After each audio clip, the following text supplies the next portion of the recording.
Hello, my name is Ashley, and this is the Couch YouTube page. And this is another installment of the For the Love of Justice series, hashtag George Floyd. I have a very special guest here today. Please introduce yourself. Hey y'all, my name is Clayton Tucker. I am running for Texas State Senate District 24. Now, if you're wondering where that's at, that starts in Killeen and it shoots up all the way up to Abilene. Not all of Abilene, about half of it, the southeast part of it, stretches down, includes a little bit of Austin and then Kerrville and such. Um, Pretty big district, includes 17 counties. So if you're anywhere in the area, just let us know. Um, Quick bit about me. I am a former kindergarten teacher. I had 15 boys, 5 girls, and it was pure mayhem. But it was a lot of fun. It really opened up my eyes to quite a few things.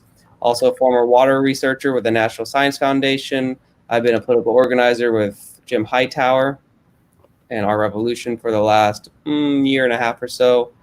And I'm a beekeeper, and I recently traded my horses for goats. So now I have goats. Who I was actually Oh, later today or earlier today. oh, that sounds amazing. First of all, I see the little baby goats and I think I want to hold one. So I might have to get with you offline about holding one of the Well, babies. our goaty goat, as you can tell, we're great with naming goats. Yeah. We have goats. One of them's named Goaty Goat, and the other one's named Little Bit. So Goaty Goat and Little Bit. Goaty Goat is pregnant. I don't know when she'll be having kids. Um, that's what they call baby goats. Yeah. So I don't know. So, but I can guarantee y'all, the moment Goaty Goat has little kids, the little baby goats are gonna be plastered everywhere throughout the campaign. Oh, so cute. Oh my gosh. I'm excited already. And it's not even my goats. I can't wait to see them. So definitely we're going to jump into, I think, the question that everybody wants to know. Mhm. So we talked a little bit earlier, but tell the people, what party are you a part of? So I'm running as a Democrat. I am a member of the Texas Democratic Party. Awesome, awesome. And what ideals from the Democratic Party do you align yourself with? So I do a lot of reading. Surprise, surprise, I suppose. But one of the things I always read, I don't usually read fiction. It's very rare for me to read fiction. What I always read is history and biographies. And one of the people I read about the most is President Franklin Delano Roosevelt, FDR, and actually all the Roosevelts, Eleanor, even Theodore for a bit. And it's his style of New Deal politics, of the Democratic Party putting workers first, putting people first, putting the everyday man and woman, and just really prioritizing, people before necessarily profits from corporations. Well, yes, they should do well, they should do fine, but not where it is today, where it's out of control. We can definitely go into. I could rant a long time about that, so I'll spare you all that rant. But just focusing on kind of New Deal-esque politics and really trying to bring that back, and even like the LBJ style as well, but bring that back, but in a more inclusive way than they were done in their past. Yeah, that definitely is, I think, a style of governance Hmm. that many people would rally behind. Hmm. Um, so, should you be voted into office? And I actually want you to talk a little bit about the fact that you are running for senator and maybe what inspired that run. But should you be voted into office, what changes do you plan to implement? So day one, what I plan to focus on is primarily healthcare. I'm a healthcare organizer. That's what I've been doing with Jim Hightower and such. So the very first thing I could do is, for instance, expand Medicaid. Texas is one of the very few states that did not expand Medicaid. The only reason they didn't expand Medicaid is because it had Obama's name on it, and the folks there currently are just being overly political, and unfortunately. Um, so now what would that do?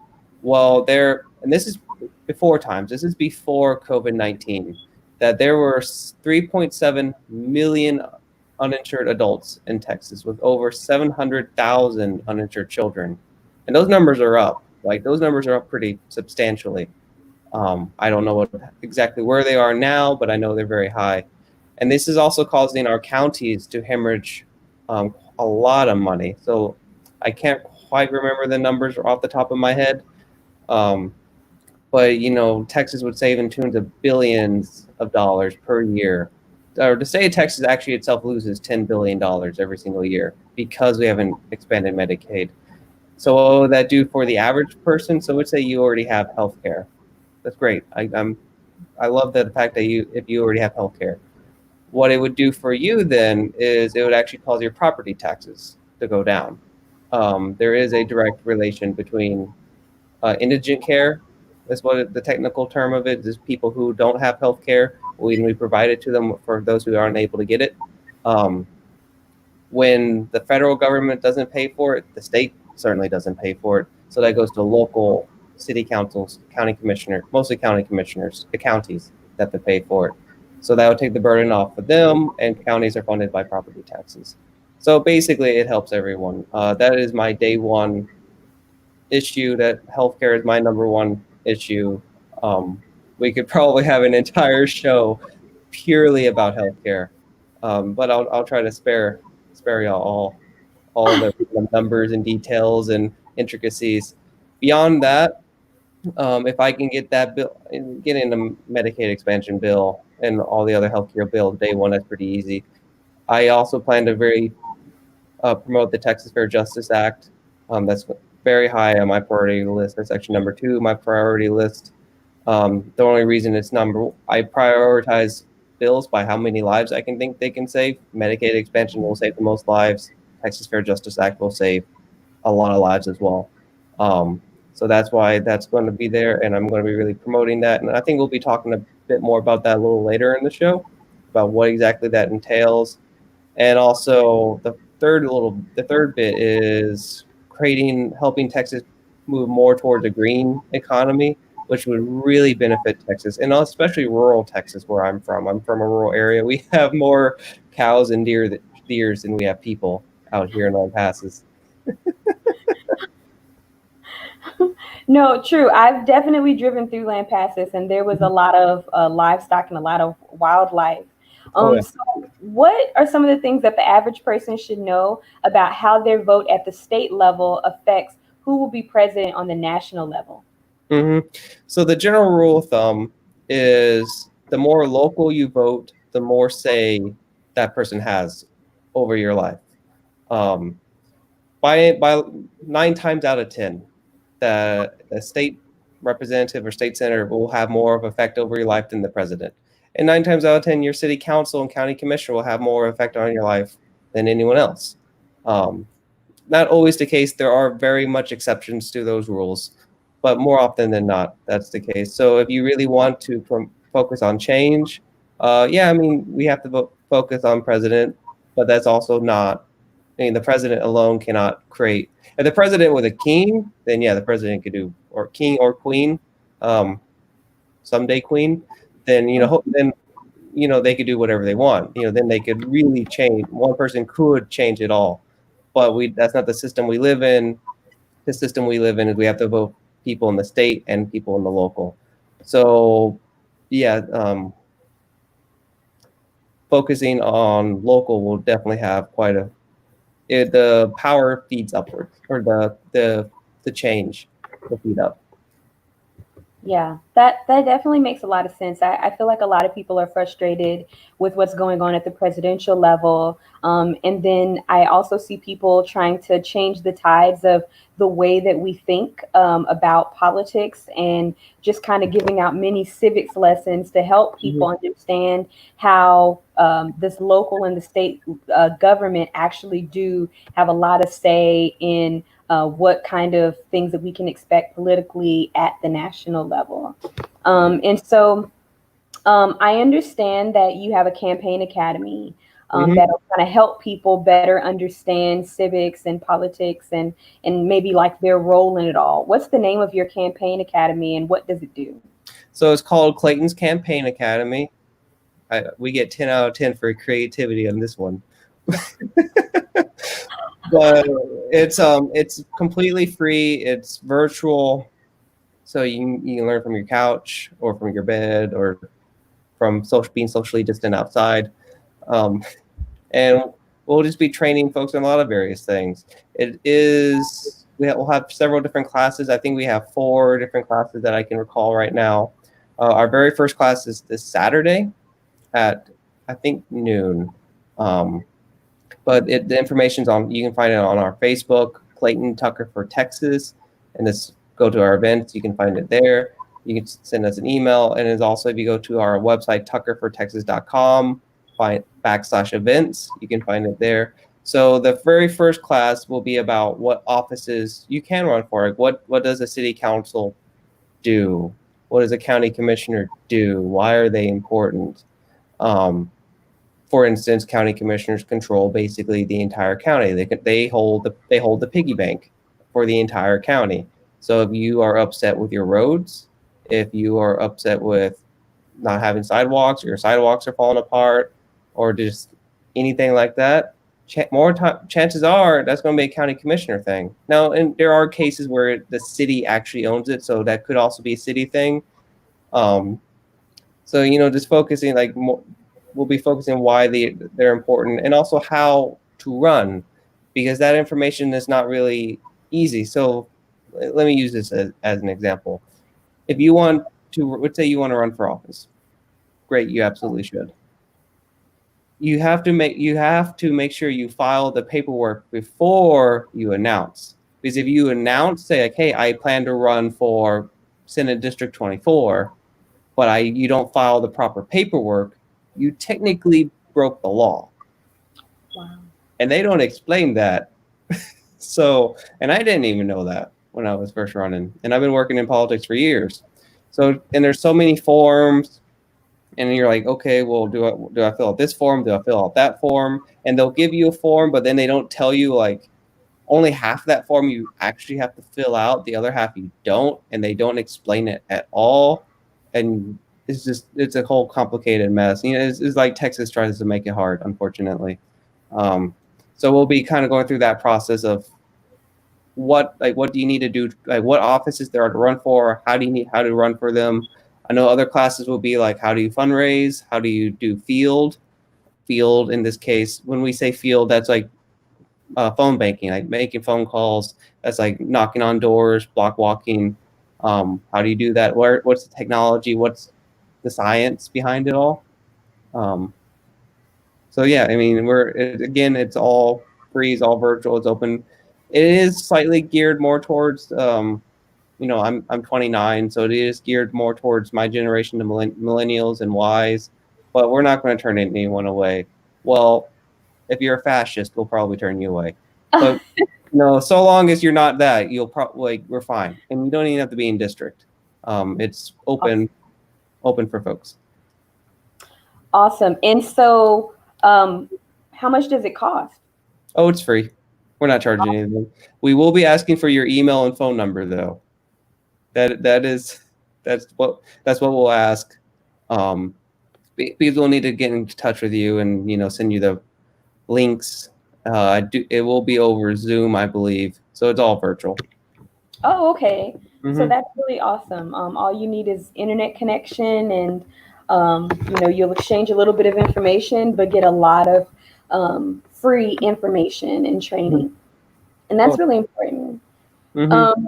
So, because this show is called For the Love of Justice, as a part of this series, and it was started as a result of the slaying of George Floyd and the killings of many unarmed Black people in this country, what would your election as a senator do to resolve that reality?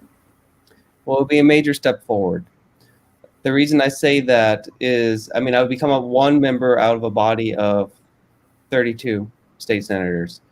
And as I said, day one, I do plan to push forward the Texas Fair Justice Act, which, actually, I think this is a good enough time to go into kind of what that is. It's a very complicated bill that I'm not the one writing it. It is the Texas Coalition of Black Democrats are writing it. They're working with groups such as Austin Justice Coalition. I do know Our Revolution Texas has thrown its hat behind it, and there's various other groups. And one thing it does is called for like a statewide legalization of cannabis. and that if anyone has a conviction on their record of cannabis and it's like a nonviolent conviction, that can be expunged, and people who are currently in jail for owning cannabis, for having a bit of weed on them, they'll be let go and again all expunged, provided nonviolence. Um, it also will focus on bail reform, because right now, if you are, it would say you get arrested and you go to the jail. Well, you have to pay a certain amount to get out. Now, if you come from a family with wealth, not a problem. But if you don't, well, then you can't make bail. You can't afford to pay the thousands or the hundreds or thousands or however much it costs. So then you lose your job, you lose your employment, you lose your relationships, and it just completely destroys life. So really, what bail should be focused on is this person going to run away, and is this person going to hurt any more people? If you're going to do either one of those two things, then you should not be released on bail. But if you just made an honest mistake and you're nonviolent and you're not going to run away, you'll face up and be accountable. Then oh yeah, let the person continue on with their life. It also will focus on reentry support. So when people get out of jail, there's so few resources. The state of Texas only allows counties to have one facility. Like the state of Texas only funds one facility, which for a small county like Lampasas, where we have more deers and cows than people, as I said, yeah, that's all right. But if you go to Houston, Harris County, one facility for a county that has the Houston area has the same population as Indiana. It'd be like Indiana having one facility for reentry. That's just not okay. Um, so it will focus on providing those resources. So that helps people having halfway houses where they can have a place to sleep. They can help them find jobs. So then we can reduce that recidivism. We can reduce them going back into jail and kind of break that cycle. And it will also focus on police brutality and police accountability. So right now it's extremely hard, for instance, to fire a police officer. And if you do fire a police officer, it's extremely hard for the police departments to know if an officer was fired or if they had complaints against them. Like there's zero accountability with our police, and that's why there's so many. And that's why there's so many bad ones. To be very frank about it, to be very clear about it. This will like definitely mandate body cameras and kind of a better procedure. And that if a police officer is violent, if a police officer is abusive towards a person, that police officer will be held accountable and it will be well known. And we also need to focus on like prosecutors as well, because there are some rogue prosecutors. So for instance, there's something called prosecutor discretion. So the laws are kind of a little lax. So it's a person who looks like me, a white guy, gets caught with a little bit of weed. Well, the prosecutor's like, oh, we don't want to mess up his life, or oh, he just made a simple mistake, so do some community service and it'll be erased from your record, right? Well, that same prosecutor may then, like, if another kid, same age as me, but happens to be black or brown or anything other than white, well, the prosecutor, where it might have been lenient to me, would then say, like, oh, we got to teach him a lesson, jail, felony, criminality, applying that label criminal. So we need to make it where prosecutors don't have that discretion, because when that discretion is there, racism is going to be a part of the system. And that's when we say systematic racism, that is not all that we mean, but that is a portion of what we mean. So kind of getting rid of that. And there's a very other parts of the bill. I think there's around 8 segments of the bill, but those are the 4 big ones. And I would be really pushing that. I would be trying to get my other state senators to support it. I do know we'll have some friendly folks in the Texas State House that will support it. Now the trick is getting it, because we have to get through the House, through the Senate, and then through the governor, right? Right. We'll be getting it through the governor. That will be difficult. Hopefully the governor will be amendable. Hopefully we can come up with some sort of deal. And if we can't, then we'll just have to, the governor's up for re-election in 2022. So Hopefully, we can get him to, particularly if the Democrats take the state house or the state senate. I think the governor would be in a much more willing position to compromise. Definitely a lot of things that you mentioned. I feel like we're kind of spot on in maybe some of the um, rhetoric that's used, in order to support this idea that Black people, Black men specifically, are somehow innately more criminal or violent in some way, when there's a lot of statistics that would be in favor of the reality that Black men are just, and Black people in general, specifically impoverished neighborhoods, specifically neighborhoods that have a high percentage of Black people, are more policed Mm-hmm. than maybe other areas. And like you just alluded to, that there are crimes that, if they even are committed, then those crimes typically are penalized at a higher rate than their white counterparts. So there's a lot of systemic issues that contribute to the numbers of Black men that we see that are incarcerated. And it's not because they are more criminal or more prone to criminal activity, but definitely there is a link and a connection between the prosecution of Black people and Black men, and the tendency to police more heavily in our neighborhoods, as well as the tendency to give longer sentences Mm-hmm. for similar or really nonviolent crimes. And Mm-hmm. so that makes a big difference in what we're able to see on paper as far as the statistics for Black versus white convictions and arrest, and unfortunately the killings of unarmed Black people. I think all of that combines to kind of create some of the chaos that we've seen. And also, it's caused the need for the global protest that we've been seeing to kind of try to put a stop to what we've been seeing. Mm-hmm. So I think that, what's the name of that bill? I just want to make sure that everyone It will knows be who wants. called the Texas Fair Justice Act. Is And that hmm? is that a bill that will be asked to vote on in the general public, or is that something that is already in the works of being passed through Senate? It is being written right now by the Texas Coalition of Black Democrats, and it will be introduced in the 2021 session. Um, I don't know.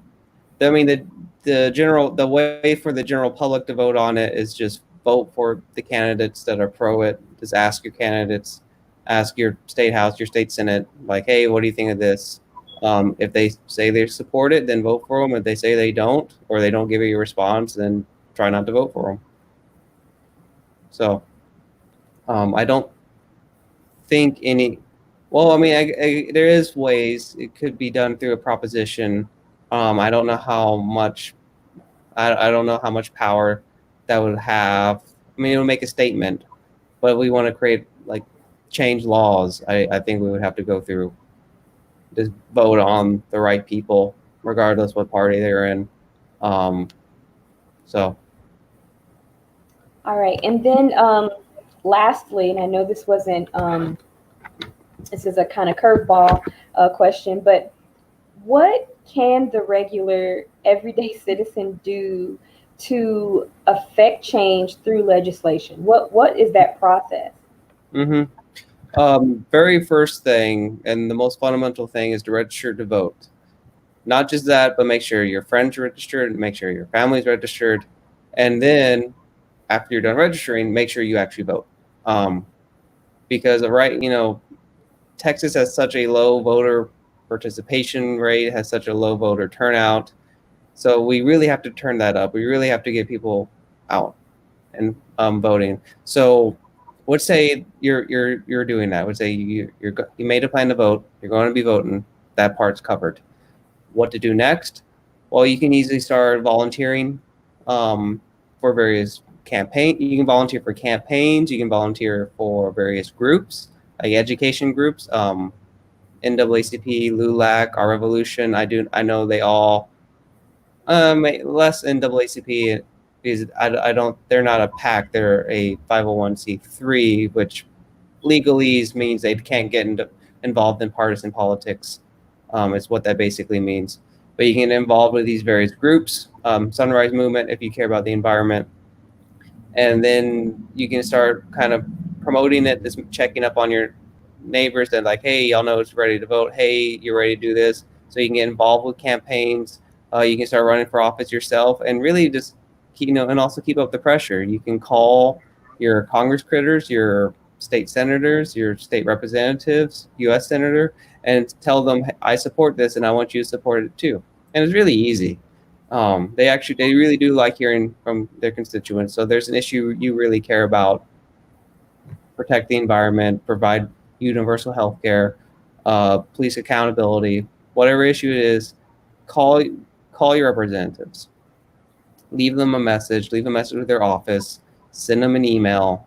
That really can make a difference if it's done in high enough numbers. So once you do it, make sure you get your friends to do it as well. Try to contact their offices directly. If you need to know who your representatives are, just Google like who are my representatives or find my representatives. There's several websites that once you go to it, then you can just enter your address and it'll tell you exactly who your representative are. So those are the best options. So again, that is make sure you and everyone you know is registered to vote, that you do have a plan of when you plan to vote and how you plan to vote, particularly this year with COVID-19.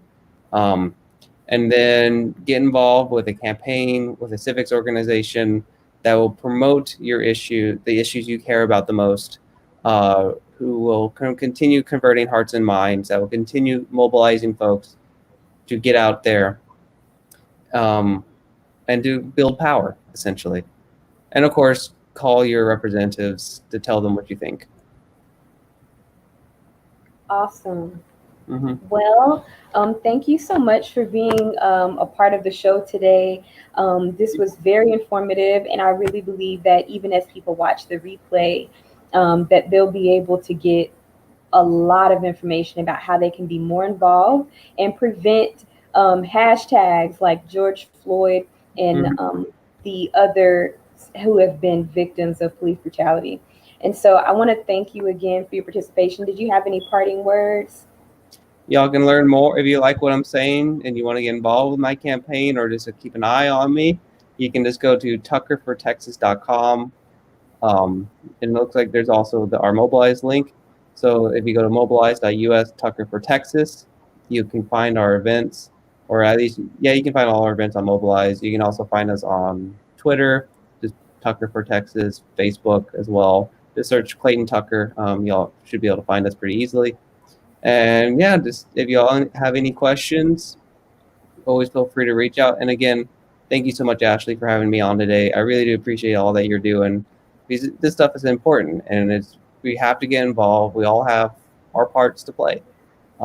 Education is a huge part of that, but also making sure that we then mobilize and, for lack of better words, that we make sure the powers that be either go along what we say for them, what we need them to do, or we become the powers that be themselves, so that we can do what needs to be done. So again, thank you all for joining us today, and thank you again, Ashley. No problem. All right, guys, we're going to cut out. This has been another installment of the For the Love of Justice series, hashtag George Floyd, on the Couch channel for YouTube. Please like, share, and subscribe. Comments in the link, and just let me know what you think. Have a great day. Bye, y'all. Thanks, y'all.